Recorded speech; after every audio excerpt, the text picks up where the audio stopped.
Sometimes the deepest grief finds its voice not in words, but in the work of weathered hands. When Elias Brant lost everything that mattered, he discovered that healing doesn't come from moving on. It comes from building something that honors what you've lost. For $50, this mountain man bought a rusty old train car that folks called worthless junk. The townsfolk whispered he'd lost his mind, but Elias saw what they couldn't. He carried memories of a wife who loved him and a boy he never got to raise. Through quiet seasons, he worked alone, transforming that broken train car piece by piece. Each board he replaced, each window he fixed, told a story deeper than anyone imagined. What he built inside wasn't just shelter, it was something that would leave the whole town breathless. What could drive a man to pour everything he had left into rebuilding something everyone else had given up on? Before we jump back in, tell us where you're tuning in from, and if this story touches you, make sure you're subscribed, because tomorrow I've saved something extra special for you. The morning mist clung to Pine Ridge like an old man's memory, reluctant to let go of the valley that had sheltered it through the night. Elias Brant walked the main street with the careful gait of someone who had learned not to hurry through life, his boots making soft impressions in the dust that would blow away before noon. The town stretched before him like a faded photograph, all weathered wood and honest wear, the kind of place where people still knew each other's troubles and triumphs by heart. Martha Henley emerged from her general store, wiping flour-dusted hands on her apron. She had the keen eyes of a woman who had watched this town grow from wilderness, and those eyes tracked Elias with the particular interest reserved for strangers who might stay long enough to matter. Her husband Doc had mentioned the quiet man who'd taken rooms above the saloon, paying a week in advance with coins that bore the tarnish of honest work. "Morning," she called out, her voice carrying the warmth that mountain folk reserve for those they're still deciding about. "You're the fellow looking at old railroad property." Elias touched the brim of his worn hat, a gesture so natural it spoke of a lifetime of such courtesies. "Yes, ma'am." Elias Brant. He pulled a leather-bound notebook from his coat pocket, its pages thick with pencil sketches that caught Martha's attention.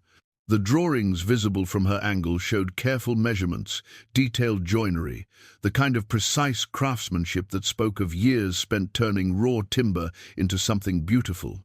"That old train car's been sitting there since before the Spanish War," Martha said, stepping closer. "Railroad company just left it when they pulled up the main line. Figured it wasn't worth hauling away." She paused, studying the sketches more carefully. "Those your drawings?" The notebook held more than measurements. Page after page revealed the mind of a man who understood wood and metal, who could see beyond rust and rot to the bones of good construction underneath. There were sketches of furniture that would fit perfectly in narrow spaces, plans for windows that would capture morning light, detailed drawings of built-in cabinets that would make the most of every inch. "Spent some years working with my hands," Elias said simply. The understatement carried weight, like most truths spoken by men who had learned economy with words. In those sketches, Martha glimpsed a lifetime of knowledge joints that would hold for generations, proportions that pleased the eye without calling attention to themselves, the kind of work that came from understanding both the material and the purpose it would serve. Sheriff Cole emerged from the jailhouse across the street, his badge catching the early light. At 62, he moved with the deliberate confidence of a man who had kept peace in a place where peace mattered. His weathered face held the lines that came from squinting into mountain distances and making hard decisions with incomplete information. "Morning, Martha, Mr. Brant." Cole had the gift of making introductions feel like continuations of conversations that had been going on for years. "Heard you're interested in that old Burlington Northern car." "Thinking about it," Elias replied. The three of them stood in the comfortable silence that mountain people understood, where words weren't needed to fill every moment.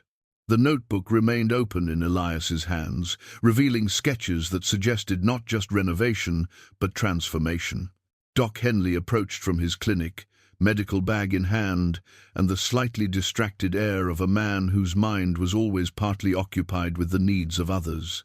At 74, he remained the kind of physician who made house calls and accepted payment in whatever form people could manage. His eyes, sharp behind wire-rimmed spectacles, took in the gathering with the assessment of someone accustomed to reading the health of both bodies and communities. "Gentlemen," Martha. Doc's greeting acknowledged each person with the precise courtesy that had made him trusted confidant to 3 generations of Pine Ridge families. His gaze fell on the open notebook, and his expression shifted to one of genuine interest. "Those are impressive drawings, Mr. Brant." The sketches revealed more than technical skill. They showed a vision of spaces that would shelter and comfort, designs that honored both function and beauty. There were plans for built-in seating that could serve as both furniture and storage, windows positioned to frame specific views of the surrounding mountains, details that spoke of someone who understood how people lived in small spaces. "Railroad's asking $50 for that car," Sheriff Cole said, his tone neutral but his eyes curious. "Most folks figure it's not worth hauling away for scrap." Elias closed the notebook. Carefully, his fingers gentle with the worn leather binding. "Sometimes, things that look worthless just need someone to see their possibilities." The statement hung in the morning air like an invitation to understanding. Martha found herself thinking of the pieces of furniture she'd glimpsed in those sketches, chairs that would be comfortable for reading, tables sized for solitary meals that wouldn't feel lonely, storage solutions that would keep a small space from feeling cramped. There was something about the drawings that suggested not just craftsmanship, but care.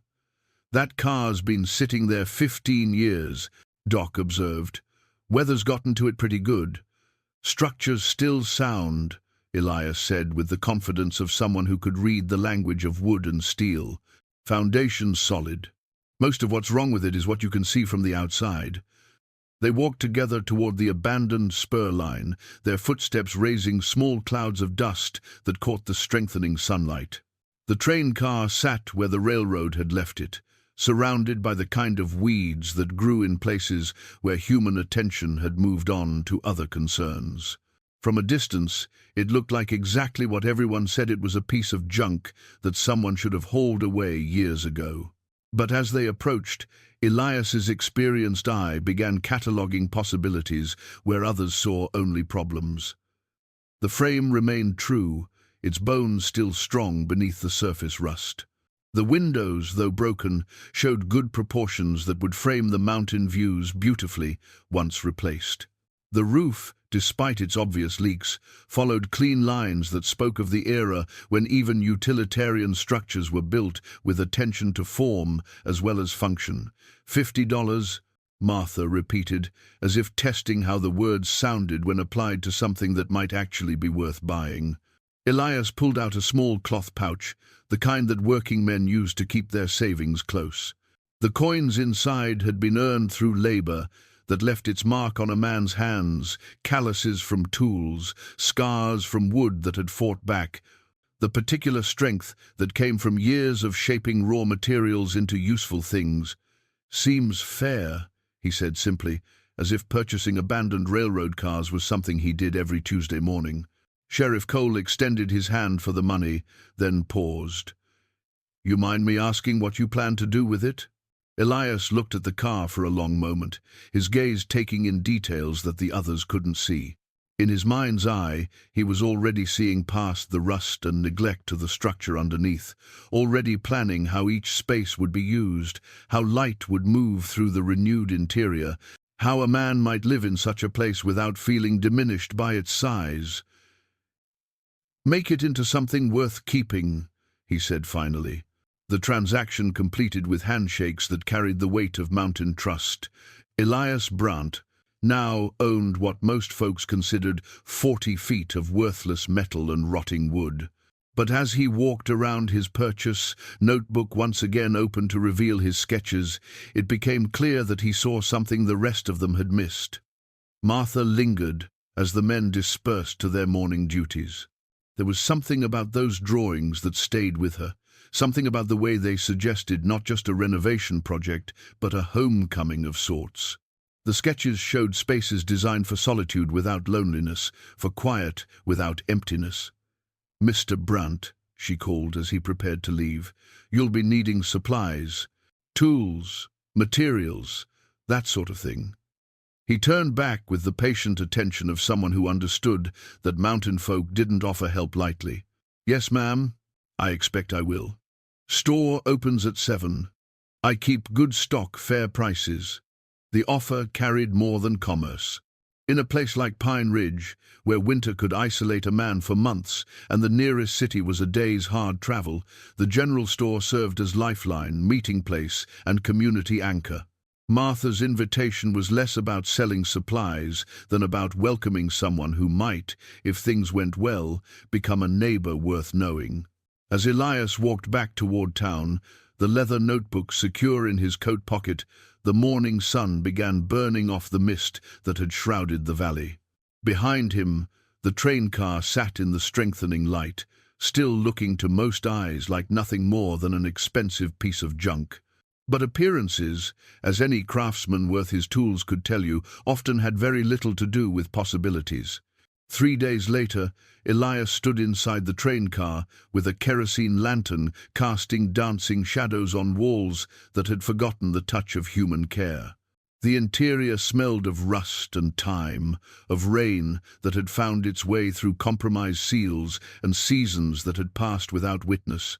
But beneath the neglect, his experienced hands found the solid bones of good construction, thick timber that had weathered decades, metal joints that still held true, the kind of craftsmanship that railroads had demanded when trains carried the nation's hopes as well as its cargo. He had spent the morning clearing debris, filling 3 wheelbarrows with the accumulated refuse of abandonment. Broken glass, rotted fabric, the skeletal remains of what had once been a conductor's desk. Each piece removed revealed more of the car's original character, like brushing dust from an old photograph to reveal the faces underneath. The afternoon brought Martha's grandson Tommy, a boy of perhaps 12, whose curiosity had finally overcome his shyness about the strange man who had bought the worthless train car. Tommy appeared at the doorway with the particular stillness of children who are trying not to be noticed while desperately hoping to be invited in. "Morning, son," Elias said, without looking up from the section of flooring he was examining. The boards here showed water damage but remained structurally sound, the kind of problem that looked worse than it was to anyone who understood wood. "Grandma Martha says you're fixing this place up," Tommy ventured, his voice carrying the careful politeness that mountain children learned early. "That's the plan." Elias straightened, joints protesting the movement in ways that reminded him of the years that had accumulated since he'd last undertaken such a project. "What do you think of it?" Tommy stepped inside, his young eyes taking in the space with the unbiased assessment that children brought to such evaluations. Where adults saw decay and discouragement, he saw possibilities that weren't constrained by practical concerns about time, money, or the likelihood of success. "It's bigger than it looks from outside," he observed, which showed the kind of spatial intelligence that Elias had always respected in the young. "What are you going to make it into?" The question hung in the air between them, weighted with more significance than either of them fully understood. Elias had been asking himself the same thing for 3 days, his mind cycling through the practical considerations of plumbing, heating, insulation. But beneath those surface concerns lay something deeper, something that had to do with the reason he had left his previous life and found himself in this forgotten corner of mountain country. From his coat pocket, he pulled a photograph that had been handled so often its edges had gone soft. The image showed a woman with kind eyes and a smile that suggested she had found the world more amusing than difficult. Beside her stood a young boy, perhaps 7 years old, with the serious expression that some children wore when they sensed the camera was capturing something important. "My wife, Sarah," Elias said simply, "and that's my boy, Daniel." Tommy studied the photograph with the respectful attention that children reserve for glimpses into the adult world's deeper currents. Even at 12, he understood that some pictures were not just images but memorials, windows into stories that had ended too soon. "Where are they now?" he asked, with the directness that adults had learned to soften, but children still possessed. "Gone," Elias replied, the single word carrying the weight of a longer story. He tucked the photograph back into his pocket with the careful movements of someone handling something irreplaceable. Fever took them both. Winter before last. Within 3 days of each other. The silence that followed held the particular quality of grief shared between strangers who understood that some losses were too large for comfort, too final for anything but acknowledgement. Tommy, with the intuitive wisdom that children sometimes displayed, didn't attempt to fill the quiet with words that would have been inadequate anyway. Instead, he moved deeper into the train car, his footsteps echoing in the hollow space. "If they could see what you're building here, what do you think they'd want it to be?" The question struck Elias with unexpected force, reaching past his careful planning and practical considerations to touch something he had been avoiding since the day he'd bought the car. He had been thinking in terms of structure and function, but Tommy's innocent inquiry demanded something more honest. "Sarah always wanted a place where people could come when they needed quiet," he said slowly, the words emerging as if he was discovering them while speaking. Not hiding exactly, but stepping away from noise and hurry. Somewhere a person could sit and think, or remember, or just be still for a while. And your boy? Daniel loved to build things. Little houses from scrap wood, castles from stones he found by the creek. He'd spend hours making something, then step back and admire it like he'd created a cathedral. The memory brought a smile that held more pain than joy, but was genuine nonetheless. He always said he wanted to make something beautiful that would last longer than he would. Tommy nodded with the gravity of someone much older. "So maybe you could make both things. A quiet place that's also beautiful." The simplicity of the suggestion cut through weeks of Elias's circular thinking. He had been approaching the project as if it was simply a matter of renovation, of returning the train car to some version of its original purpose. But Tommy's question had revealed a different possibility, not restoration, but transformation into something that honored both the dead and the living. That evening, after Tommy had returned to town, Elias sat on the train car's rear platform as sunset painted the mountains in shades of amber and gold. The photograph rested in his hands, and for the first time since leaving his old life behind, he allowed himself to imagine what Sarah and Daniel might think of this place he was creating. Sarah would have loved the way the light moved across the valley floor, the way shadows lengthened as evening approached. She had always been drawn to quiet beauty, to moments when the world revealed itself as something larger and more graceful than daily concerns suggested.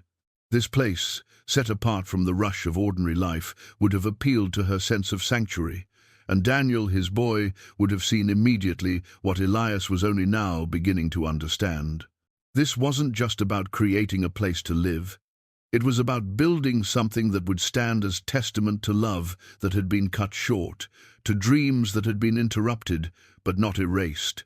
The realization brought with it a shift in his understanding of the project. The careful measurements in his notebook, the detailed sketches of furniture and built-ins, suddenly seemed less like plans for a dwelling and more like blueprints for a memorial.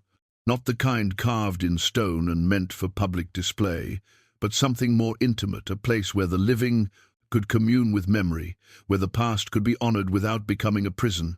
As darkness settled over the valley, Elias made his way back to his room above the saloon, but his mind remained with the train car and the work that lay ahead.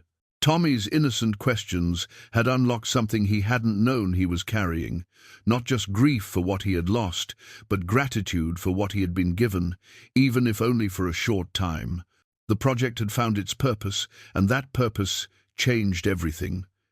He was no longer simply renovating an abandoned piece of railroad equipment.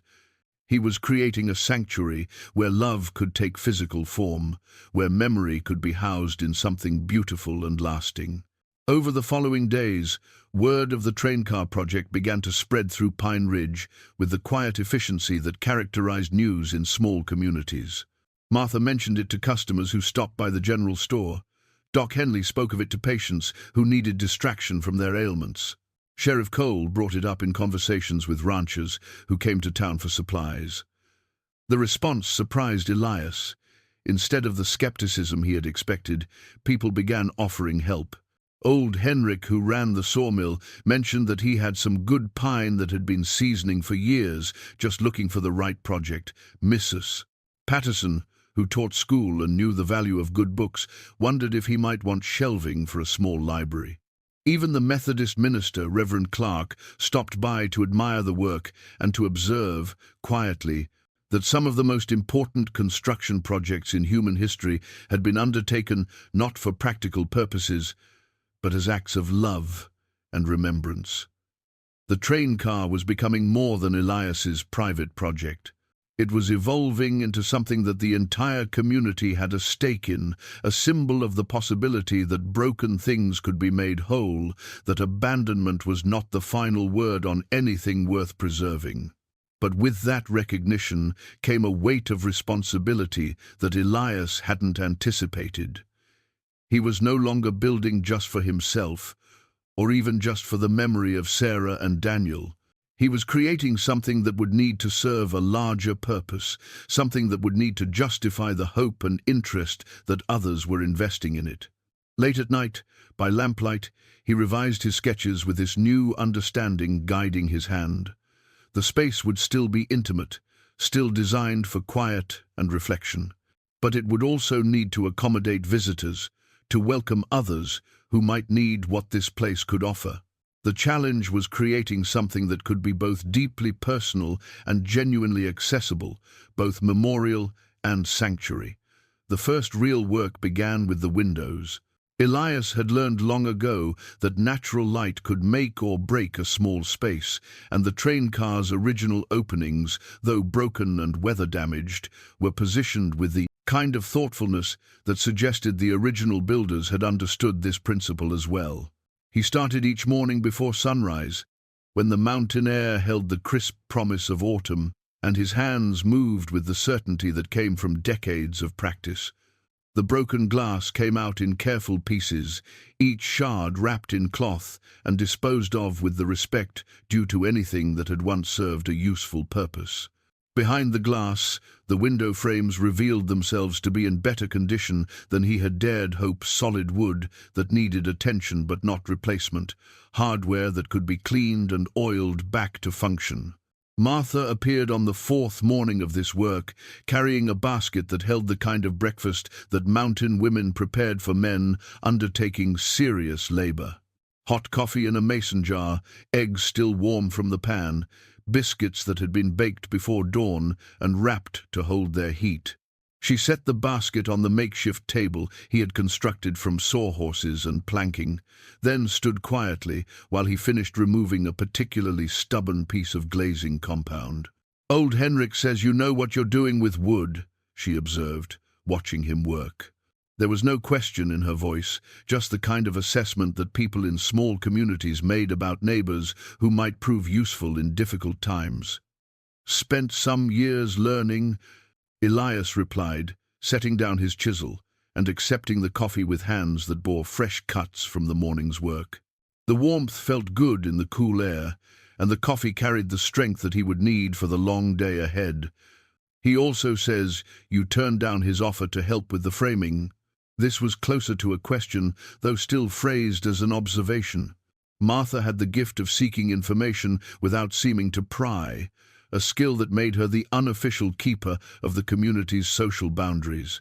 Her question touched on something that Elias himself wasn't entirely sure how to answer. "This is something I need to do myself," he said finally, aware that the explanation was incomplete, but hoping it would suffice. How could he explain that every nail driven, every joint cut, every surface smoothed, was part of a conversation with people who could no longer answer back? That accepting help, however well-intentioned, would somehow dilute the personal nature of what he was creating. Martha nodded as if his partial explanation was perfectly adequate. Henrik understands that. Said to tell you he'll keep those boards set aside for when you're ready for them. The breakfast sustained him through the morning's work of preparing the window openings for new glass. Each frame required individual attention. Some needed new sash cords, others required the patient work of replacing sections of wood that weather had damaged beyond repair. It was the kind of detailed, methodical work that allowed his mind to wander while his hands stayed busy. By midday, the first of the new windows was ready for installation. Elias had ordered the glass from the supply company in Billings, paying extra for the clarity that would let the mountain light flood into the interior without distortion. The delivery had arrived the previous afternoon, each pane wrapped in brown paper and nested in wooden crates that spoke of careful attention to safe transport. Installing the first window felt like a small ceremony. As the glass settled into place and the afternoon light streamed through it to illuminate the train car's interior, the space began its transformation from derelict shell to something that could shelter human habitation. The light revealed details he had been working around: the grain of the wood flooring, the careful joinery of the original construction, the way the proportions of the interior created a sense of intimacy rather than confinement. Tommy appeared again as the afternoon wore toward evening, his timing suggesting that he had been watching from a distance and waiting for a natural break in the work. This time he carried his own offering, a mason jar filled with water and a sandwich wrapped in waxed paper. "Grandma Martha says a person can't work all day without eating," he explained, setting his burden on the makeshift table. His eyes went immediately to the newly installed window, and his expression showed the particular satisfaction that came from witnessing progress in a project that had captured his imagination. "That window changes everything," he said, which showed more understanding of the work than many adults would have demonstrated. "Makes it look like a real place instead of just a broken-down car." Elias accepted the sandwich with gratitude that went beyond hunger. There was something about the boy's attention, his genuine interest in the project, that reminded him of Daniel's enthusiasm for building things, not in a way that reopened the wound of his loss, but in a manner that honored the memory by recognizing similar spirit in a new young person. "Tomorrow, I'll install the rest of them," Elias said. "Once they're all in, you'll be able to see how the light moves through the space during different parts of the day. Can I help?"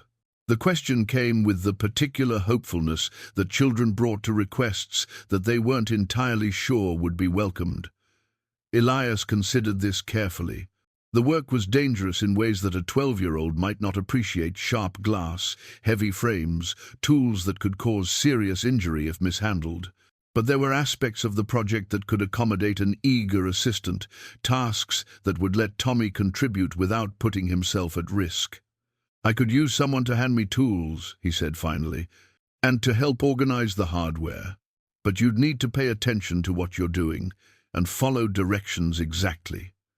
Tommy's grin suggested that this qualified as one of the best offers he had received in recent memory. "I can do that.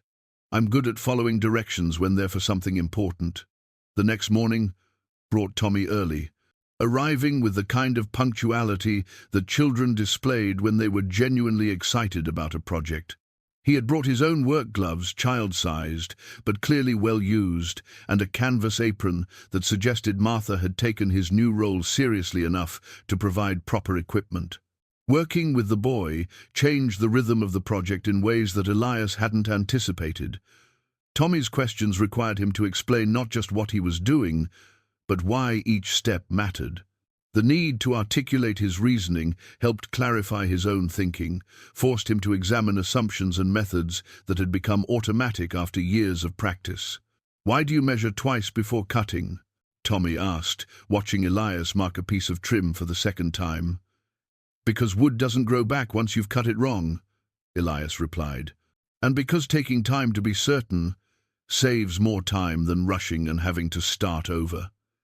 The lesson applied to more than carpentry, and Tommy seemed to understand this without needing it spelled out. He began applying the same principle to his own tasks, double-checking the organization of screws and nails, making sure he understood instructions before acting on them, taking pride in getting things right the first time. By the end of the second day of working together, all the windows were installed, and the train car's interior was flooded with the kind of natural light that transformed space from mere shelter into something approaching home. The afternoon sun streamed through the western windows, illuminating dust motes that danced in the golden air and revealing the richness of the wood grain that had been hidden in shadow. Tommy stood in the center of the space, turning slowly to take in the view from each window: mountains to the north, the valley floor spreading east toward town, the forest that climbed the southern slopes toward peaks still touched with early snow. The train car had become a viewing platform for the landscape that surrounded it, a place where someone could sit and contemplate the larger world while remaining sheltered and secure. "It's like being inside but also outside at the same time," he observed, which captured exactly what Elias had been hoping to achieve. The windows were just the beginning, but they represented something important, the first major step in transforming abandonment into sanctuary, neglect into careful attention. Each pane of glass was a promise that the work would continue, that something broken could be made whole through patient effort and clear intention. That evening, as Elias cleaned his tools and prepared to return to town, he felt the satisfaction that came from work that was both physically demanding and emotionally necessary. The train car was beginning to reveal its possibilities, and those possibilities were larger and more meaningful than he had initially imagined. With the windows complete, Elias turned his attention to the train car's roof, where winters of accumulated damage had created problems that would only worsen if left unaddressed. The work required him to climb onto the curved metal surface with tools and materials, a task that reminded him of his age in ways that window installation had not. His joints protested the awkward angles, and his balance wasn't quite what it had been in his younger years. Tommy noticed the difficulty and approached it with the practical problem-solving that mountain children learned early. Without being asked, he began positioning himself as a spotter, ready to steady a ladder or catch a dropped tool. His presence provided not just assistance, but the kind of confidence that came from knowing someone was paying attention, ready to help if help was needed. "My dad always says, 2 people make dangerous work safer," Tommy explained, when Elias commented on his attentiveness. "Even if the second person is just watching and handing up supplies." The boy's father worked for the Forest Service, spending long days maintaining trails and fire breaks in terrain where a moment's inattention could have serious consequences. Tommy had absorbed lessons about safety and preparation that served him well as an assistant on a project that involved heights, sharp tools, and heavy materials. The roofing work revealed the train car's fundamental soundness, while also exposing the extent of neglect it had endured. The metal structure remained solid, but years of weather had worked through compromised seals to damage the wooden framework underneath. Some sections could be repaired with careful patching, while others required complete replacement surgery rather than bandaging. Martha appeared mid-morning with Henrik, the sawmill owner, whose weathered face carried the particular lines that came from a lifetime of evaluating timber and making decisions about its best use. He studied the exposed roof structure with the eye of someone who understood both wood and the forces that worked against it over time. "Frame's good," he pronounced after a thorough examination. "Whoever built this car knew what they were doing, but you're going to need to replace about 1/3 of the decking and all the underlayment." Henrik had brought samples of the lumber. He had mentioned pine boards that had been cut from trees grown slowly in high-altitude conditions, their tight grain promising strength and stability. The wood carried the clean scent of mountain forests, and its honey-colored surface showed the kind of character that came from proper seasoning. "This timber's been drying for 3 years," Henrik continued, running his hand along one of the boards. "Cut it from trees that came down in that windstorm back in '98. Sometimes the best wood comes from trees that have had to struggle a little." The metaphor wasn't lost on any of them. Elias accepted the lumber with gratitude that went beyond its practical value. Henrik's gift represented more than material support. It was an investment in the success of the project, a vote of confidence from someone whose opinion carried weight in the community. The work of replacing damaged roof sections required patience and precision. Each new board had to be measured, cut, and fitted to match the curves of the original structure while accommodating the settling and slight warping that 15 years of weather had caused. It was the kind of work that couldn't be rushed, where each piece had to be perfect before the next could be installed. Tommy proved invaluable during this phase, his smaller hands able to reach into tight spaces to position brackets, and his keen eyesight able to spot alignment problems that Elias might have missed. Working together, they developed the kind of wordless communication that made collaborative work efficient, a gesture indicating where a tool was needed, a glance that confirmed measurements were correct. "Why don't you just tear the whole thing down and start over?" Tommy asked, during one particularly challenging afternoon when a warped section of roof had fought every attempt to fit properly. "Wouldn't it be easier?" The question touched on something that Elias had been thinking about throughout the project. Starting fresh would indeed be simpler in many ways, but it would also erase the history that made this particular train car worth preserving. The challenge was finding the balance between necessary change and respectful preservation. "Sometimes the hardest way turns out to be the most worthwhile," he replied, finally coaxing the stubborn board into position. "And sometimes working with what already exists teaches you things you wouldn't learn starting from scratch." The lesson applied to more than construction. Grief, Elias had discovered, couldn't be torn down and rebuilt from nothing. It had to be worked with, shaped and reshaped, until it became something that could support new growth while honoring what had come before.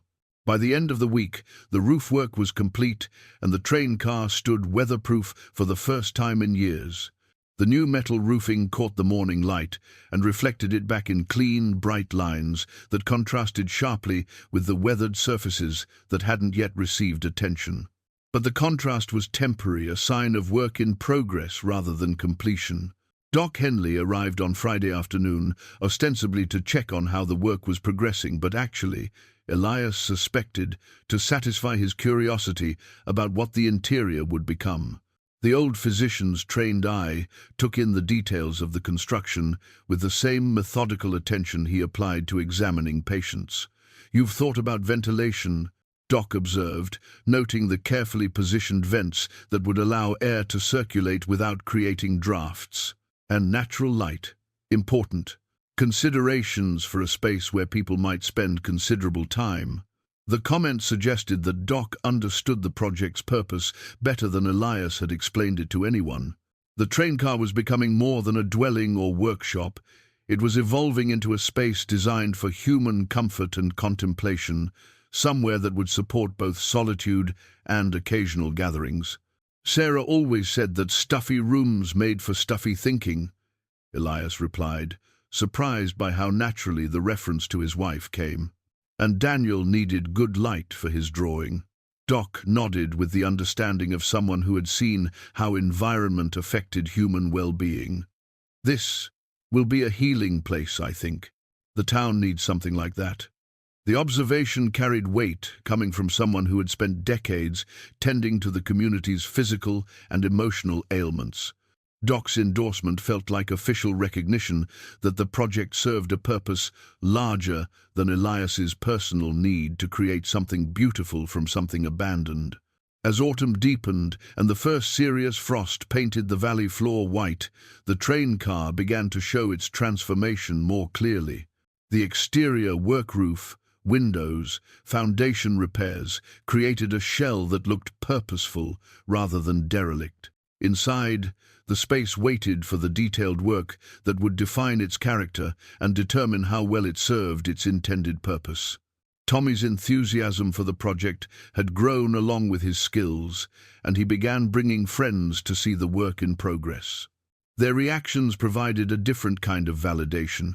Young eyes that saw possibility rather than problems, imagination that wasn't constrained by practical concerns about heating costs or maintenance requirements. "It's like a secret hideout," one of them observed, "but for grown-ups." The description pleased Elias more than more sophisticated compliments might have. A secret hideout implied both refuge and discovery, exactly the combination he hoped to achieve. The interior work began with the floors, and it was here that Elias discovered the train car's most significant treasure. Beneath layers of accumulated grime and damaged surface boards lay the original hardwood flooring oak planks that had been milled from old-growth trees and installed with the kind of attention to detail that spoke of craftsmanship. From an era when such work was considered permanent, Tommy was the first to spot it, his sharp eyes catching the telltale grain pattern where a corner of the damaged surface had pulled away. "Mr. Brant, look at this," he called, crouching beside the small revelation. "There's something good underneath all the bad stuff." Elias knelt beside the boy, his experienced fingers tracing the smooth surface of wood that had been hidden for years. The original flooring was not just intact, but beautiful, wide planks with the rich patina that came from age and quality. Discovering it felt like finding a letter from the past, a message from the craftsman who had built the car, with the expectation that their work would outlast their own lives. "We'll need to strip everything down to this," Elias said, his mind already calculating the hours of careful work that would be required. "But it'll be worth it. This is the kind of flooring they don't make anymore." The restoration process required patience that tested even Elias's considerable reserves. Each damaged board had to be carefully removed without harming the treasure beneath. Some sections came up easily, their attachment weakened by years of moisture damage. Others clung stubbornly to their fastenings, requiring the kind of persuasion that could only be applied with hand tools and gentle persistence. Martha arrived on the third day of floor work, carrying her usual basket of sustenance, but also something else, a small wooden box that she handled with particular care. She set it beside the food and waited while Elias finished wrestling with a particularly stubborn section of damaged subflooring. "Found this in my attic," she said, when he paused to accept the coffee she offered. "Belonged to my grandfather. Thought you might have use for it." The box contained tools that hadn't seen regular use in decades, but had been maintained with the respect due to implements that had earned their keep through honest labor. Hand planes with blades that still held their edge, chisels that had been sharpened and oiled against rust, measuring devices crafted with the precision that modern tools often lacked. "Grandpa was a cabinet maker," Martha explained. "Built most of the good furniture in this valley back when people expected things to last for generations.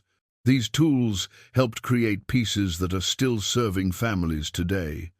Accepting the tools felt like accepting a commission, a responsibility to uphold standards that had been set by men who understood the difference between adequate work and work that honored both material and purpose. Elias lifted each tool from its carefully padded resting place, his hands recognizing the balance and quality that came from instruments designed for precision rather than speed. "I'll take good care of them," he promised, understanding that the offer represented more than the loan of equipment. Martha was entrusting him with artifacts that connected the current project to a tradition of careful craftsmanship that stretched back through generations of mountain artisans. Working with the old tools changed the character of the project in subtle but important ways. The hand planes required attention to grain direction and blade angle that machine tools could ignore. The chisels demanded respect for the wood's natural characteristics, working with the material rather than forcing it into compliance. The pace slowed, but the quality of the results improved in ways that justified the additional time. Tommy watched this work with fascination, his young, mind-absorbing lessons about patience and precision that would serve him well, regardless of what paths his life might take. He learned to read the wood's grain, to understand how different sections would respond to different approaches, to recognize the subtle signs that indicated when a technique was working and when it needed adjustment. "Why does the old way take so much longer?" he asked one afternoon, watching Elias coax a perfect shaving from a stubborn piece of oak with a plane that was older than both of them combined. "It doesn't really," Elias replied, examining the translucent curl of wood that had emerged from the blade. "The quick way takes longer when you count all the time spent fixing mistakes and replacing things that weren't done right the first time." The lesson extended beyond woodworking, and Tommy seemed to grasp this without needing explicit explanation. He began applying the same principle to his own contributions to the project, taking time to organize hardware properly rather than rushing through the task, double-checking measurements before marking cuts, paying attention to details that might seem insignificant but that contributed to the overall quality of the work. The floor restoration revealed not just beautiful wood, but also the train car's original layout. Wear patterns in the oak showed where furniture had stood, where people had walked most frequently, where the conductor had worked at his small desk during long journeys. These ghost impressions suggested how the space had functioned in its original incarnation and provided clues about how it might serve its new purpose. Sheriff Cole stopped by during the second week of floor work, his timing suggesting that he had been keeping track of the project's progress from a respectful distance. His weathered face showed genuine appreciation for the craftsmanship he found, but his questions revealed concerns that went beyond admiration for good woodwork. "Town's talking," he said simply, settling onto a makeshift bench to watch Elias work. "Good talk, mostly, but talk nonetheless. People are curious about what exactly you're building here." The observation carried no criticism, but it highlighted something that Elias had been avoiding: the need to articulate his intentions to a community that had invested both materials and emotional support in the project's success. The train car was no longer just his private undertaking. It had become something that mattered to other people, and those people deserved some understanding of what their investment was creating. "A place for quiet," Elias said finally, the same answer he had given Tommy weeks earlier, but with new weight behind it. "Somewhere people can come when they need to step away from noise and hurry. Not hiding, but resting." Sheriff Cole nodded slowly, his expression suggesting that this explanation made sense within his understanding of human nature and community needs. "Town could use something like that," he agreed. Place where a person could sit with their thoughts without feeling like they need to explain themselves to anyone. The conversation marked a turning point in how Elias understood his project. What had begun as a private act of memorial was evolving into something that served broader community needs, a recognition that many people carried losses and sorrows that required quiet spaces for proper processing. As winter approached and the interior work progressed, the train car began to reveal its potential as both sanctuary and gathering place. The restored oak floors gleamed in the afternoon light that streamed through the new windows, creating an atmosphere of warmth and permanence that invited contemplation without demanding it. The first real snow arrived on a Tuesday morning in November, transforming the valley into something that belonged in a child's picture book. Elias watched from inside the train car as fat flakes settled on the new windows, each one distinct before melting into the irregular patterns that winter painted on glass. The interior felt warm and secure, despite the wood stove being barely more than a sketch, in his notebook evidence that good insulation and careful attention to drafts could create comfort even in an unfinished space. Tommy appeared through the snowfall like a figure from a frontier story, his boots leaving clear tracks from town to the train car. Snow clung to his wool coat and the knit cap that Martha had made for him, but his cheeks glowed with the kind of vitality that mountain winters brought to people who knew how to dress for the cold. "Grandma Martha says this is just the beginning," he announced, stamping snow from his boots before entering. "Says we might get 3 feet before Christmas if the patterns hold true." The prospect of serious winter weather added urgency to the interior work that couldn't be postponed until spring. The wood stove needed to be installed and the chimney properly sealed. The walls required their final layer of insulation before the finish work could begin. Most importantly, the space needed to prove that it could serve its intended purpose during the long months when the outside world became harsh and unforgiving. Elias had spent considerable thought on the stove's placement, understanding that it would serve as more than just a source of heat. In a space designed for contemplation and quiet gathering, the stove would become a focal point, a source of both physical warmth and the particular comfort that came from watching flames dance behind glass doors. He had chosen a model that could burn either wood or coal, providing flexibility during the uncertain supply conditions that mountain winters sometimes brought. The installation required precision that went beyond simple functionality. The stove's position had to allow for efficient heat distribution while also creating a natural gathering point that didn't dominate the space. The chimney needed to follow building codes that hadn't existed when the train car was originally constructed, requiring modifications that respected the car's character while meeting modern safety requirements. Doc Henley arrived as Elias was wrestling with the chimney's passage through the roof, his medical bag suggesting he was making rounds, but his timing indicating genuine interest in the project's progress.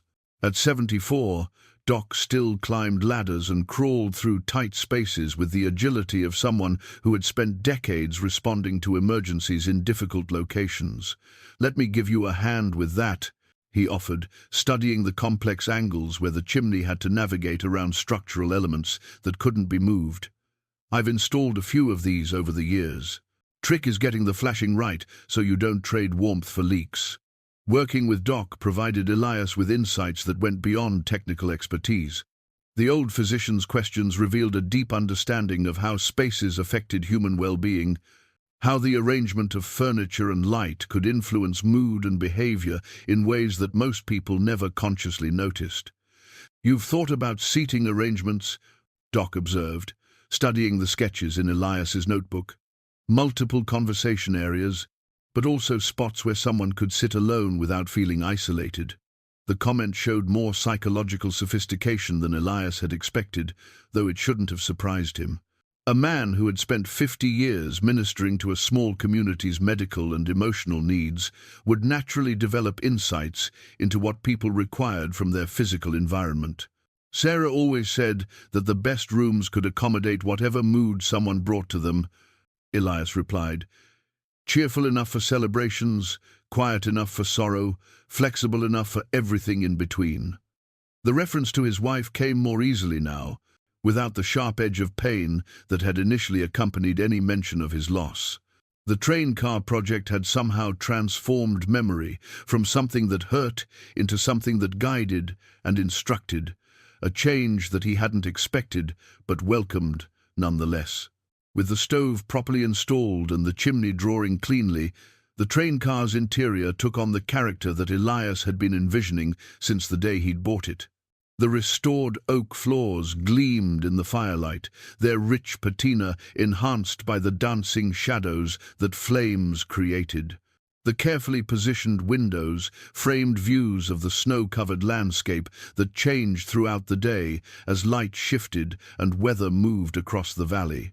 The built-in furniture began taking shape during the short days of late November, each piece designed to serve multiple purposes while maintaining the clean lines that kept the space from feeling cluttered. Window seats provided both comfortable seating and storage for books, blankets, and the other items that accumulated. In any place where people gathered regularly, a small table could expand to accommodate several people for meals or contract to serve as a desk for solitary work. Tommy had become essential to this phase of the construction, his small hands able to reach into tight spaces where finished nails needed to be set, his keen eyesight able to spot alignment problems that could compromise the furniture's appearance and function. He had also developed an eye for proportion and detail that impressed Elias with its sophistication. "That shelf is a 1/4 inch too high," Tommy observed one afternoon, studying a bookcase that Elias had just positioned against the wall. "It looks fine, but it doesn't feel right with the window beside it." The boy was correct, and the adjustment he suggested improved both the bookcase's appearance and its relationship to the surrounding elements. Such observations had become common, evidence that Tommy was developing the kind of visual sensitivity that separated good craftsmen from merely competent ones. Mrs. Patterson, the schoolteacher, visited during the final week of November, bringing with her a selection of books that she thought might be appropriate for the small library that was taking shape along the train car's eastern wall. Her choices revealed careful thought about the kinds of reading that would serve people seeking quiet reflection, poetry that didn't demand analysis, essays that explored rather than argued, fiction that provided escape without requiring intense emotional investment. A place like this needs books that welcome rather than challenge, she explained, arranging volumes on shelves that smelled of fresh-cut pine and careful finishing. Reading that helps people settle into themselves rather than pushing them toward uncomfortable revelations. The library's completion marked another milestone in the train car's transformation from abandoned equipment to functioning sanctuary. Each book represented a conversation that visitors could join or ignore according to their mood and needs, company that made no demands but offered companionship to anyone who sought it. As December approached and the snow deepened around the train car's foundation, the interior work neared completion. The space had fulfilled its promise, becoming something that served both solitary contemplation and small gatherings, both memorial to what had been lost and celebration of what remained possible. But with completion came questions that Elias hadn't fully considered. How would the space be used? Who would have access to it? What responsibilities came with creating something that the community had invested in and supported? The train car was no longer just his project. It had become something larger and more complex, with implications that extended beyond his original intentions. The discovery came on a cold December morning when Elias was installing the final piece of trim around the interior windows. His measuring tape had slipped behind one of the built-in benches, and when he reached to retrieve it, his fingers encountered something unexpected, a small metal box wedged between the original framing and the floor. The box had been deliberately hidden, tucked into a space that would only be found by someone doing extensive renovation work. Its surface bore the patina of age, but showed no signs of rust, suggesting it had been wrapped or otherwise protected from moisture. The weight felt substantial in Elias's hands, and something inside shifted when he moved it, creating a soft rustling that suggested papers rather than coins or jewelry. Tommy was helping with the morning's work, organizing tools and hardware with the methodical attention that had become his trademark. He noticed immediately when Elias stopped working, his young face showing curiosity about the unexpected discovery. "What did you find?" he asked, setting aside the box of finish nails he had been sorting. "Not sure yet," Elias replied, examining the small clasp that held the box closed. The metal showed no signs of corrosion, but the mechanism felt stiff with age and disuse. "Looks like someone wanted to keep something safe." The box opened with a soft click that seemed to echo in the train car's interior. Inside, wrapped in oiled cloth that had protected them through decades of concealment, lay a collection of documents that immediately captured Elias's attention. The papers were carefully folded, their edges showing the yellowing that came with age, but their surfaces remaining clear and readable. The first document was a letter, written in the precise penmanship that belonged to an era when such skills were considered essential. The ink had faded to brown, but the words remained legible, and as Elias read them, he understood that he had discovered something that would change everything he thought he knew about the train car and his place in its story.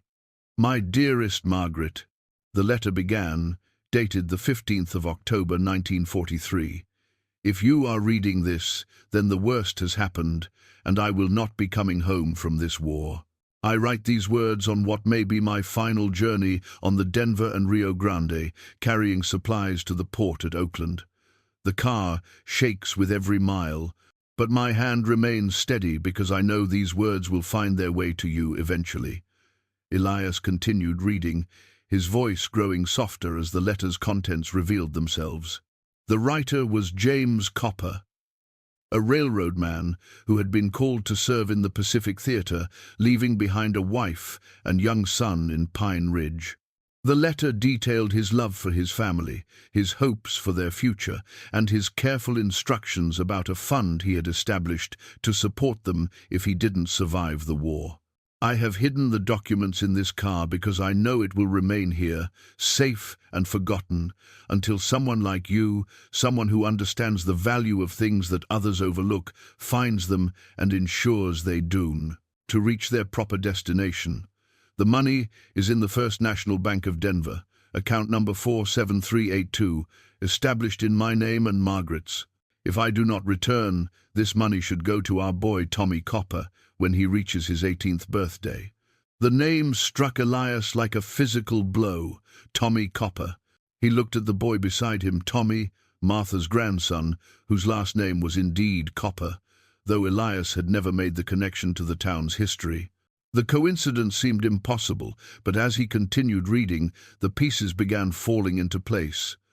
Margaret, if our boy grows up in Pine Ridge as we planned, he will know this train car. It has been my second home for 15 years, and I have always thought it would make a fine place for quiet thinking when a man needs to step away from the world's noise. Perhaps someday our son will understand why I chose to hide these papers here, in a place that represents both journey and rest, motion and stillness. Tommy had grown very quiet as Elias read, his young face showing the kind of concentration that came with trying to process information that challenged everything he thought he knew about his own story. When Elias finished the letter, the boy spoke with unusual formality. "My grandpa's name was James Copper," he said slowly. "Grandma Martha always said he died in the war before my dad was born. But she never talked about him much, said it was too hard to remember." The remaining documents in the box confirmed what the letter had suggested. There was a bank book showing regular deposits, a will that had never been probated, and a collection of photographs that showed a young man in railroad overalls standing beside the very train car that Elias had been restoring.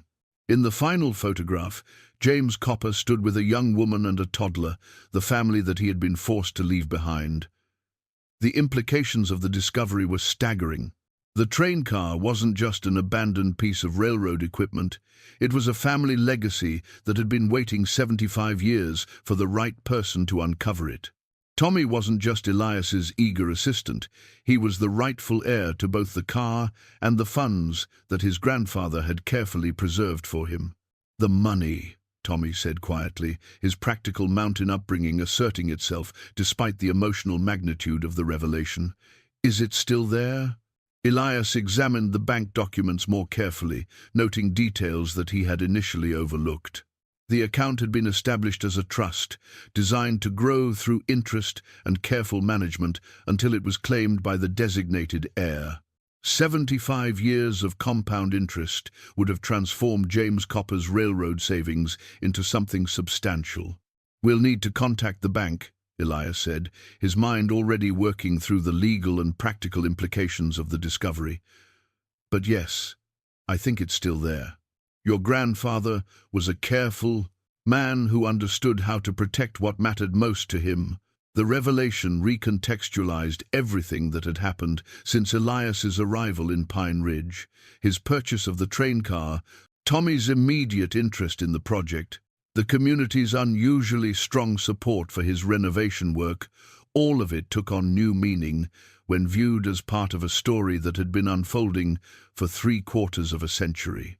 Martha arrived for her usual morning visit to find Elias and Tommy sitting in stunned silence beside the open box, surrounded by documents that had just rewritten the boy's understanding of his own history.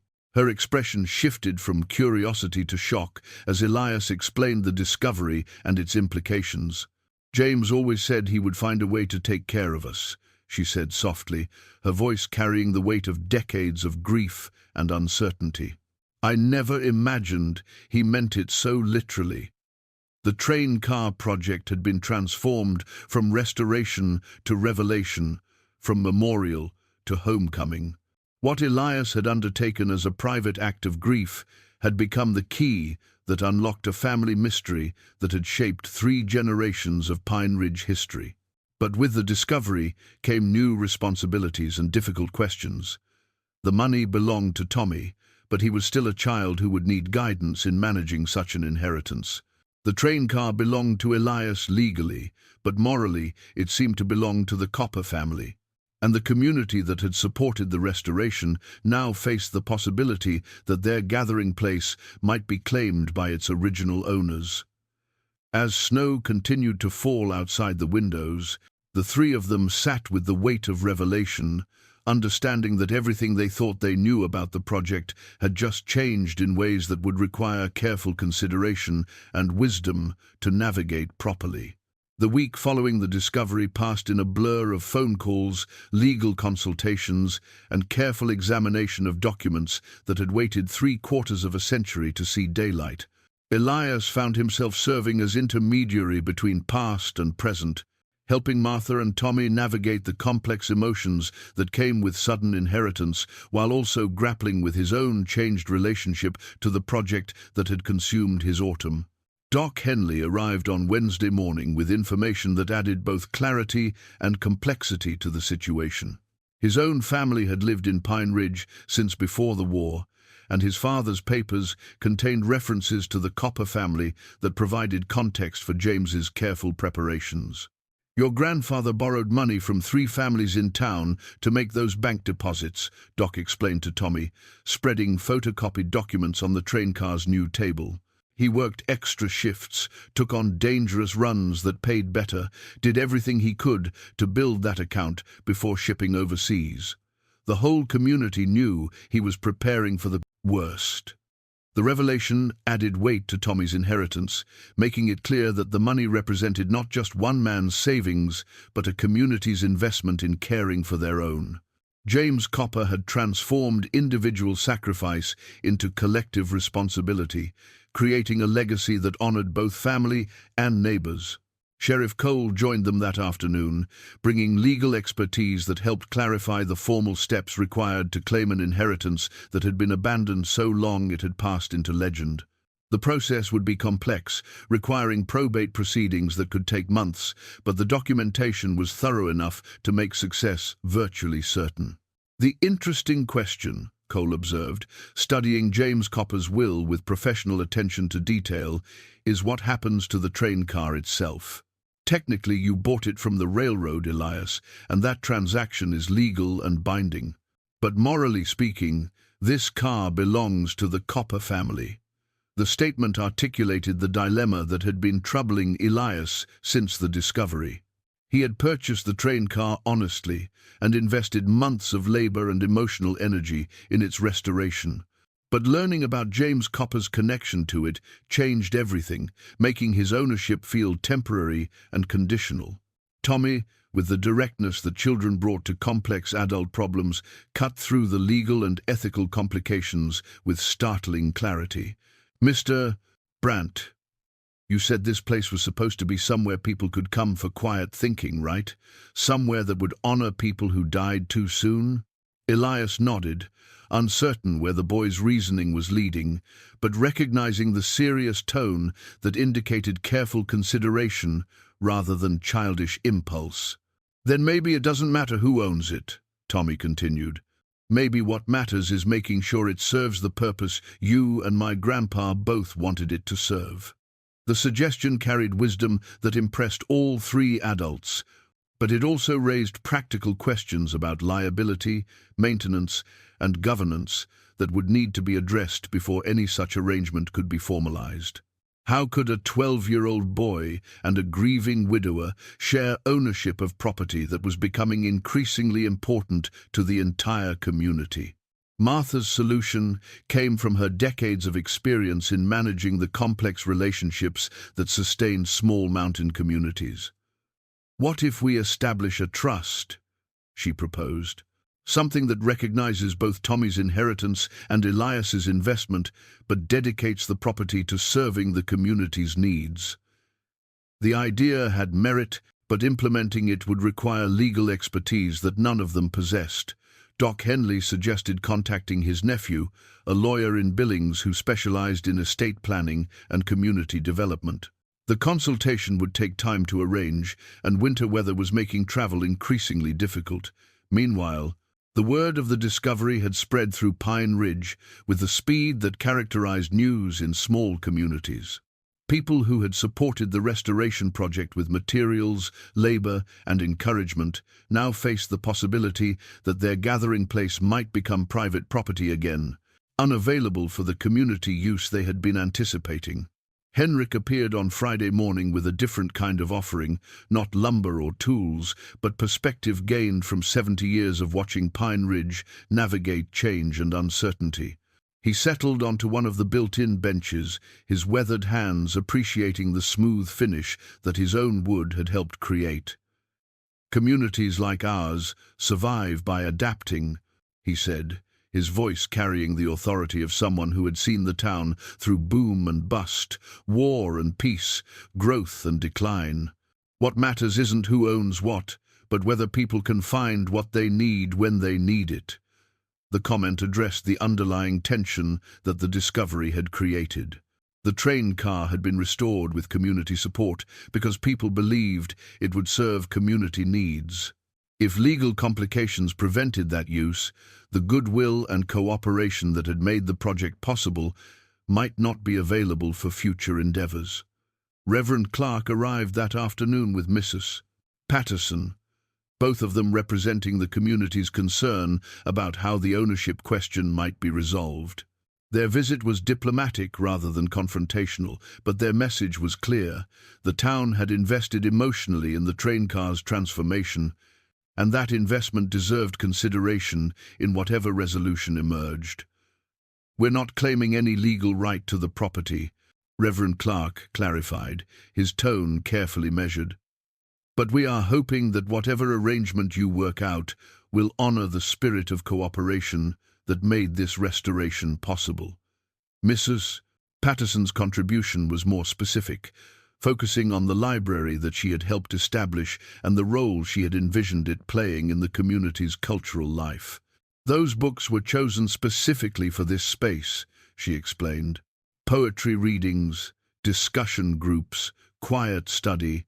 We've already started planning activities that would use this place in ways that serve everyone." The pressure wasn't hostile, but it was real. The community that had supported the project expected their investment to be honored, and any resolution that excluded them from using the finished space would create lasting resentment. Elias found himself in the uncomfortable position of mediating between legal ownership and moral obligation, between his personal attachment to the project and his responsibility to neighbors who had made its success possible. Tommy seemed less troubled by the complexity than the adults around him. His approach to the problem remained characteristically direct. The space should serve its intended purpose regardless of who technically owned it. But his confidence in that solution depended on assumptions about adult behavior that might not prove accurate when tested by formal legal proceedings. As the weekend approached, Elias realized that the ownership question couldn't be resolved through informal discussions and good intentions. The inheritance was too valuable, the property too significant, the community investment too substantial to be managed without proper legal framework. But obtaining that framework would require decisions that he wasn't prepared to make alone. The train car itself seemed to wait patiently, while the humans around it worked through complications that had nothing to do with carpentry or craftsmanship.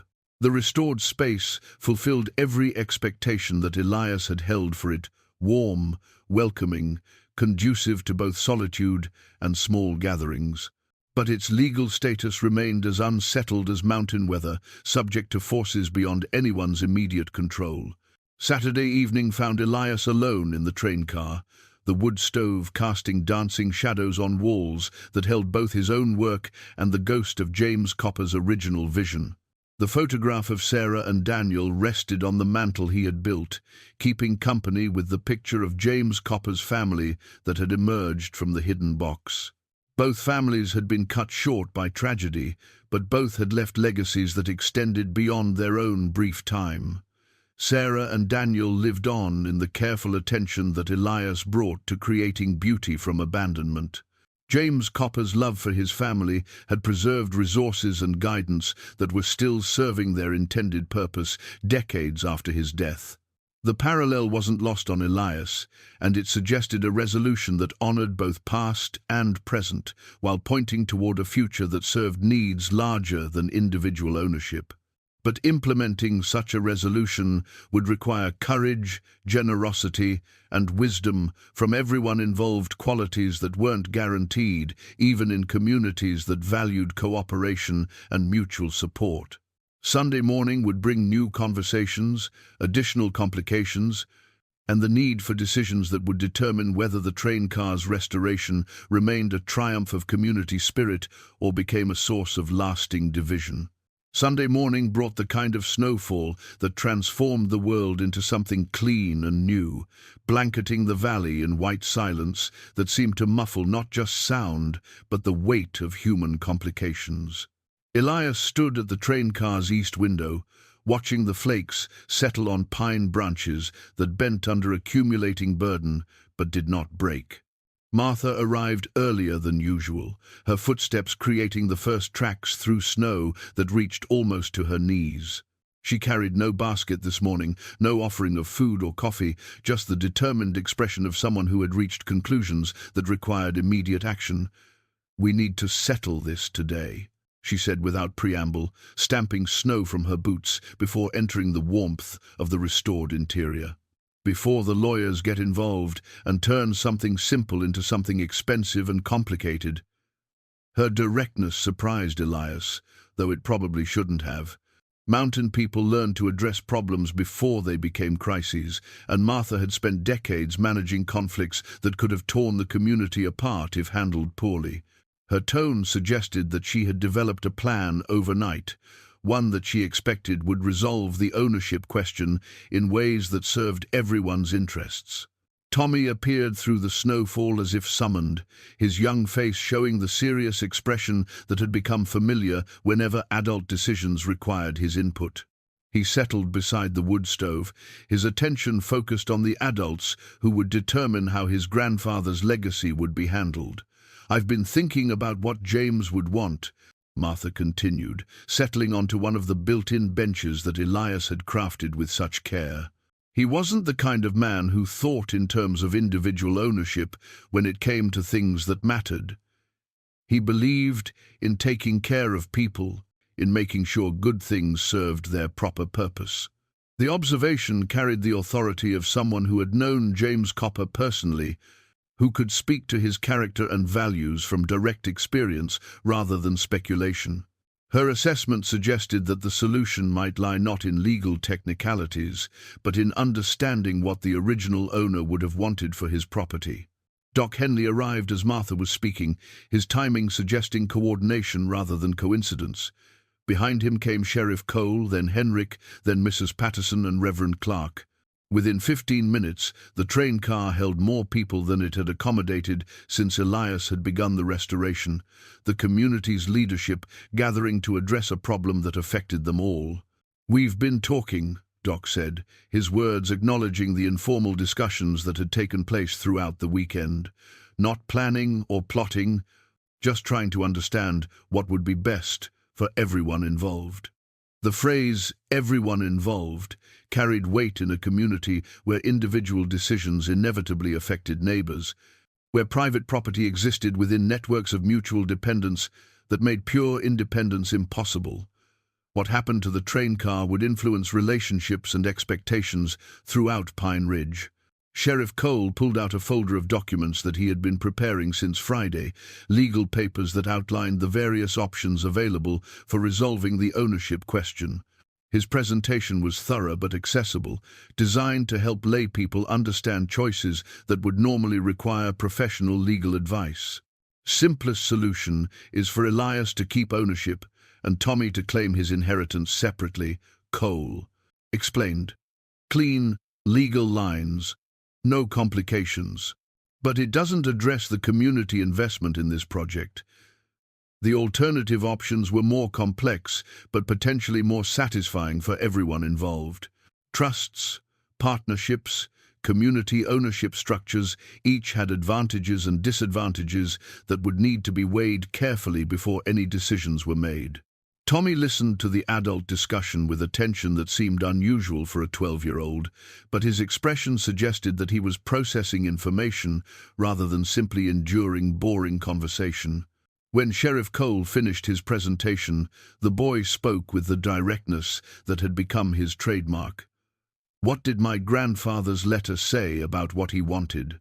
Tommy asked, his question cutting through legal complexities to focus on human intentions. "Not the money part, but the part about the train car itself?" Elias retrieved the letter from its careful storage, reading aloud the passage that had stuck in his own mind since the discovery. James Copper's words about the car being a fine place for quiet thinking when a man needs to step away from the world's noise suddenly carried new weight. When spoken to a gathering that included the community's decision-makers, he wanted it to be a sanctuary, Martha said quietly, a place that belonged to anyone who needed what it could offer. The interpretation felt right to everyone present, aligning with their understanding of James Copper's character while also supporting the vision that had guided the restoration project. But translating that shared understanding into legal reality would require structure and commitment that went beyond good intentions. Mrs. Patterson offered the solution that had been developing through their weekend conversations. "What if we establish the Pine Ridge Community Trust?" she proposed. "Something that could hold title to properties like this one, ensuring they serve community needs while respecting the rights of people who invest in their development." The idea had precedent in other mountain communities that faced similar challenges, how to preserve spaces and resources that mattered to everyone without discouraging the individual initiative that made preservation possible. Done properly, such arrangements could encourage rather than constrain private investment in community assets. Henrik supported the proposal with practical observations about maintenance and governance. "Place like this needs ongoing care," he noted. "Someone has to split wood, shovel snow, fix things that break. Community ownership works when community members take responsibility." The comment addressed a crucial issue that pure ownership couldn't resolve. The train car's value to the community depended not just on access, but on stewardship, on people caring enough to maintain what they had helped create. Legal title was less important than emotional investment, though both were necessary for long-term success. The silence that followed Mrs. Patterson's proposal held the weight of decision, the moment when good intentions either found practical expression or dissolved into wishful thinking. Elias looked around the circle of faces, neighbors who had become friends, strangers who had become collaborators, a boy who had become the unexpected heir to dreams deferred by war and death. Tommy broke the quiet with the clarity that children brought to moments when adults overcomplicated simple truths. "Mr. Brant," he said, his voice carrying formality that acknowledged the seriousness of what he was about to propose, "would you be willing to be the first trustee, to make sure this place serves the purpose you and my grandfather both wanted?" The question struck Elias with unexpected force. He had spent months pouring his grief and skill into transforming abandonment into sanctuary, never imagining that his work would lead to a position of formal responsibility for something larger than his own healing. But Tommy's trust, offered with the generosity that characterized the boy's approach to complicated adult problems, demanded a response that honored both the gift and the giver. "I'd be honored," Elias replied, understanding that his acceptance transformed the train car project from personal memorial into community covenant. "But only if others join me. Something this important shouldn't depend on one person's judgment." Martha nodded with approval that suggested she had anticipated this response. "Doc and I have already talked about serving alongside you," she said. "Henrik too, and Mrs. Patterson, a board of trustees that represents different aspects of what this community values. The structure was taking shape with the organic logic that characterized successful mountain solutions, practical enough to work, flexible enough to adapt, rooted in personal relationships that made formal agreements meaningful rather than merely legal. But it still required Tommy's consent to proceed, since the resolution depended on his willingness to share his inheritance with the community that had supported its discovery. The money from the bank account, Sheriff Cole said carefully, that remains entirely yours, Tommy. No one's asking you to share your grandfather's financial legacy. But the train car itself, that's different. That's become something that belongs to all of us in ways that pure ownership can't capture. The distinction was important, preserving Tommy's inheritance while acknowledging the community investment that had transformed the train car from abandoned equipment into functioning sanctuary. It honored both James Copper's intentions for his family and the collective effort that had made those intentions reality after 3/4 of a century.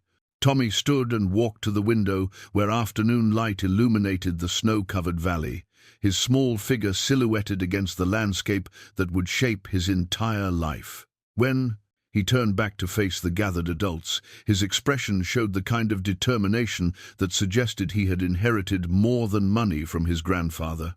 "My grandpa wrote that this place should be for quiet thinking," he said, his words measured and deliberate. He wanted it to help people who needed to step away from noise and hurry. If making it community property helps it do that better, then that's what we should do. The simplicity of his reasoning cut through the legal complexities that had been troubling the adults, reducing the question to its essential elements: purpose over ownership, service over possession, legacy over legal title. His willingness to share what was rightfully his transformed the gathering from negotiation into celebration. Doc Henley produced documents that he had prepared over the weekend, articles of incorporation for the Pine Ridge Community Trust that would hold title to the train car while ensuring its dedication to public purpose. The paperwork was preliminary, requiring legal review and formal filing, but it provided structure for the agreement they were crafting. The trust can own other properties too, as opportunities arise, Doc explained. The old schoolhouse maybe, or the bandstand in the park. Places that matter to the community, but that no individual should have to maintain alone. The vision was larger than the train car, encompassing a model for preserving community assets that were too important to be left to chance or private whim. The trust would provide legal framework for collective stewardship, ensuring that places that served community needs would continue to serve them regardless of individual circumstances. Reverend Clark offered to conduct a blessing ceremony when the legal papers were finalized, recognizing the train car's transformation as something worthy of formal acknowledgement. Not dedication, exactly, he clarified, but recognition that some human efforts deserve community gratitude and divine blessing. As afternoon faded toward evening and snow continued to fall outside the windows, the gathering took on the character of founding rather than mere problem-solving. They were creating something new, not just a solution to the ownership question, but a template for how communities could preserve what mattered most to them while honoring the individuals who made preservation possible. The restored train car, warm with firelight and filled with voices planning its future, stood as proof that abandoned things could find new purpose when the right people invested the right kind of care. James Copper's sanctuary had finally found its way home. Spring arrived early that year, melting the snow that had blanketed the valley through the long months when the Pine Ridge Community Trust evolved from hopeful idea into functioning reality. By April, wildflowers carpeted the meadow around the train car, and the morning light that streamed through its windows carried the promise of renewal that mountain seasons brought to those patient enough to wait for them. Elias stood on the rear platform of what everyone now called the sanctuary, watching Tommy help Mrs. Patterson arranged chairs for the afternoon's poetry reading. The boy had grown taller through the winter months, but more importantly, he had grown into the responsibility that came with being part of something larger than himself. His movements around the space showed the confidence of someone who belonged there, who had earned his place through contribution rather than inheritance.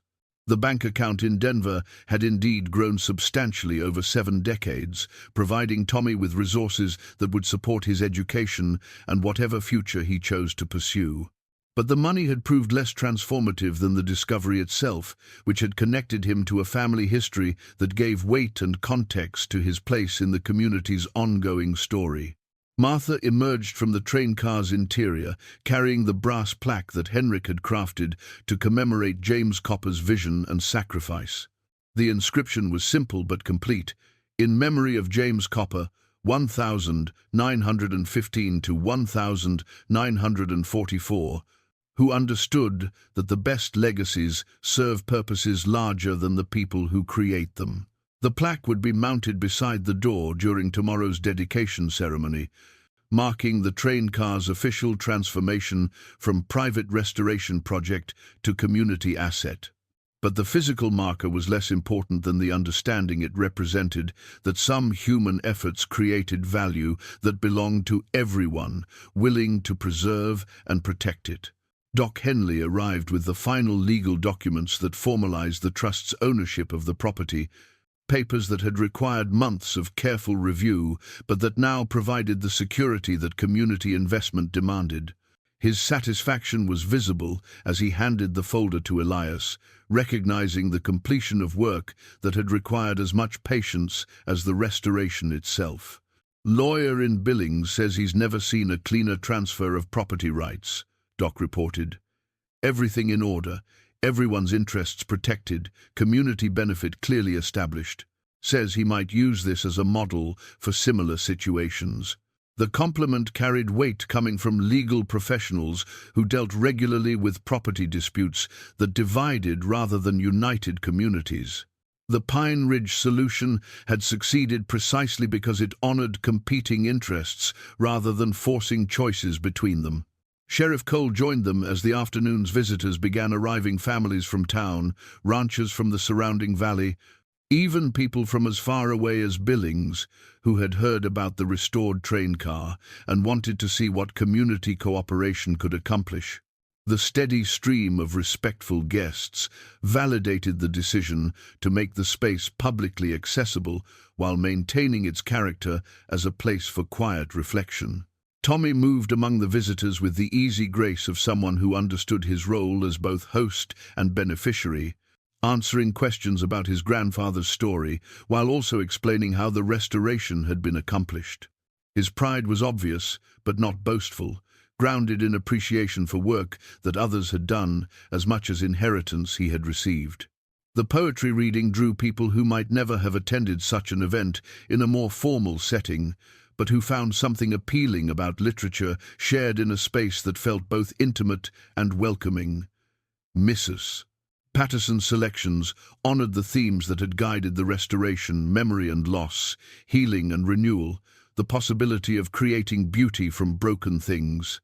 As evening approached and the last visitors departed, Elias found himself alone in the sanctuary with the photograph of Sarah and Daniel, their images sharing mantel space with James Copper's family portrait in an arrangement that felt both natural and intentional.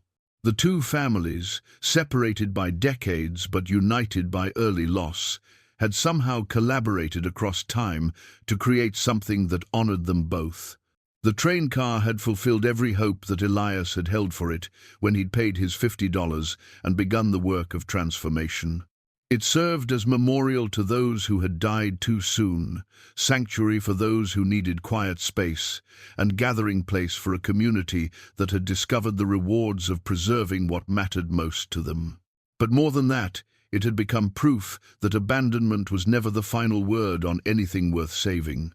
With patience, skill, and the kind of love that looked beyond immediate appearances to underlying possibilities, even the most discarded things could find new purpose and renewed life.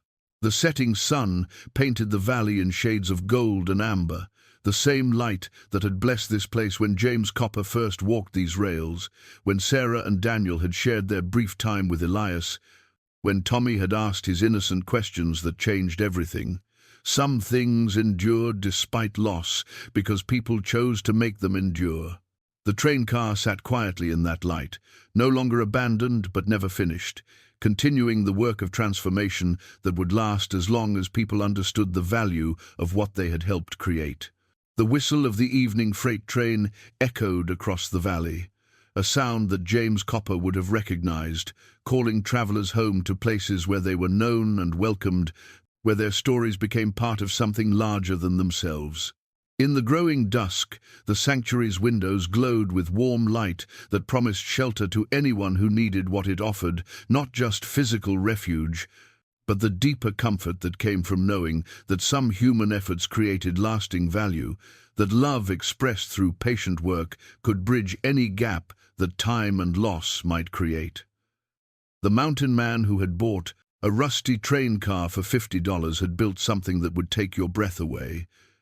But more importantly, he had built something that would help you catch it again, in a place where memory and hope could finally make their peace.